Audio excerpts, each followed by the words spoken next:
ഇപ്പൊ വലിയൊരു അടി നടക്കുന്നത് ദീപിക പദുക്കോണും നമ്മുടെ സന്ദീപ് റെഡ്ഡി വാങ്കയായിട്ടാണ്. സന്ദീപ് അണ്ണന്റെ പുതിയ സിനിമ വരുന്നുണ്ടല്ലേ, പ്രഭാസിന്റെ സ്പിരിറ്റ് എന്ന് പറഞ്ഞിട്ട്. അതിന്റെ ഹീറോയിന്റെ കാസ്റ്റിംഗിലാണ് ഇപ്പൊ വലിയൊരു കോൺട്രവേഴ്സി നടക്കുന്നത്. കുറെ പേര് ദീപികന്റെ സൈഡ്, കുറെ പേര് സന്ദീപ് അണ്ണന്റെ സൈഡ്. അപ്പൊ എന്താ സംഭവം നോക്കാം, എന്നിട്ട് നിങ്ങൾ തന്നെ തീരുമാനിച്ചോ നിങ്ങൾ ഏത് സൈഡാണ്. അതായത് ഇതൊരു കോമൺ നോളേജ് ആണെന്നാണ് എന്റെ വിശ്വാസം. ഈ വലിയ വലിയ ആക്ടേഴ്സ് എന്തെന്ന് വെച്ച് കഴിഞ്ഞാൽ അവർക്ക് ഒരു ഫിക്സഡ് എമൗണ്ട് ഉണ്ടാവും.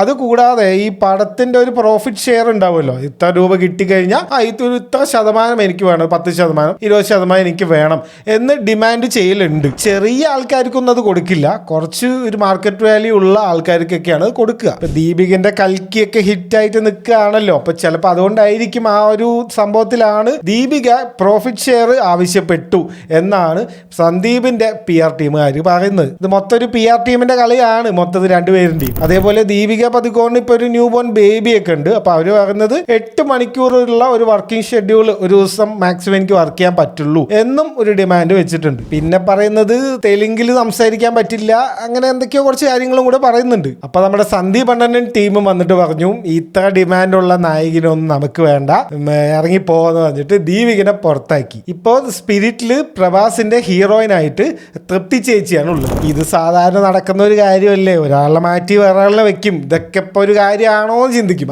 അപ്പോഴാണ് ഒരു പോസ്റ്റ് ഇടുന്നത് നമ്മുടെ സന്ദീപ് അണ്ണൻ. പോസ്റ്റിൽ ഭയങ്കര അക്യൂസേഷൻസ് ആണ് പറയുന്നത്. അതായത് ഞാനൊരു കഥ നിങ്ങളുടെ അടുത്ത് പറഞ്ഞാൽ അതൊരു മ്യൂച്വൽ അണ്ടർസ്റ്റാൻഡിങ് ആണ്, നിങ്ങളത് പുറത്ത് പറയില്ല എന്ന്. എന്നിട്ടും ദീപിക നീ അത് പുറത്ത് എല്ലാവരോടും പറഞ്ഞു, ഒരു യങ് ആയിട്ടുള്ള ഒരു ആക്ടറിന്റെ ജീവിതം നീ നശിപ്പിക്കാൻ നോക്കുകയാണ് എന്നൊക്കെ പറഞ്ഞ് ഫുള്ള് ബഹളം. അണ്ണനറിയാലോ കുറച്ച് കലിപ്പാണ്. അപ്പൊ ഇതെന്താ സംഭവം, ദീപിക ഇത് ആരോട് പറഞ്ഞു, ഇതെങ്ങനെ പറഞ്ഞു, ഇതെന്താ സംഭവം എന്നൊന്നും ആർക്കും അറിയില്ല. പക്ഷെ എല്ലാവരും ഓരോ സൈഡ് എടുക്കുന്നുണ്ട്. ഫെമിനിസ്റ്റുകളൊക്കെ ഇങ്ങനെയാണോ ഒരു ഫെമിനിസ്റ്റ് പെരുമാറുക എന്നൊക്കെയാണ് സന്ദീപ് അണ്ണൻ ചോദിക്കുന്നത്. ഇതും ഫെമിനിസ്റ്റുമായിട്ട് എന്താ ബന്ധം എന്നറിയില്ല.